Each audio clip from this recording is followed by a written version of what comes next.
reading this story, it makes me want to go and hug my child. What fear did the young and trusting 18-year-old mother experience that day? And how has she lived for the past 35 years? Eleanor Williams had just turned 18. The young mother had a little beloved daughter, 3.5 months old. Her baby was abducted from a bus stop. The young mother, of course, blames herself for everything that happened. To this day I blame myself for every minute I think about it. For 35 years, day after day, I only blame myself for not having my daughter with me, she says. Eleanor is now 53 years old. On that day, 35 years ago, she was on the bus with her daughter for 3 hours. At the Trailways bus station, she had to make a change. Though she got into a conversation with a nice woman named Latoya.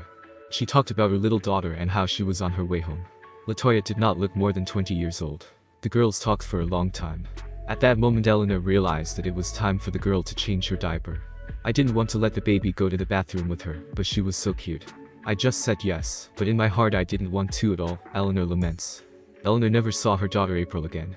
She doesn't even know if the girl is alive or not. There was a time when I wanted to kill myself. I just couldn't stand it. Did she kill her? Or raised her? Maybe she had a baby herself, and she was so unhappy she decided to steal the baby girl. Or maybe she sold her to someone. God, I didn't know how to live. I wanted to leave. In her hometown everyone thought that the young girl had decided to get rid of the baby, and now she was playing out a tragedy. She was not pitied but hated at home. Probably took her to a big city far away and left her there. That made it worse for the girl. I couldn't talk to people.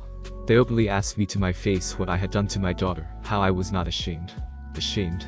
Yes, I hated and blamed myself every second. Day after day I cursed that day, myself, only myself. I could have taken the baby in my arms, held her close to me, and the woman would not have snatched her from my arms, says Eleanor. Today, she no longer cries. She is just a woman with the saddest eyes in the world. She's humbled herself. I just hope she didn't hurt the baby. Raised her and was a mother to her. Loved her. Talked to her, taught her. I wish she had. Eleanor has 2 children now. But she always keeps that little girl, her daughter, in her heart and in her thoughts. The case was long investigated by the police. They had almost no leads. A huge train station, a girl with a baby. They didn't have a picture of the girl with the baby. And the name Latoya is probably made up. They only have a description of the child, and that is a small mole on her left wrist. This is not the only abduction at the train station. But there's not much we can do about it, the police officer said at the time.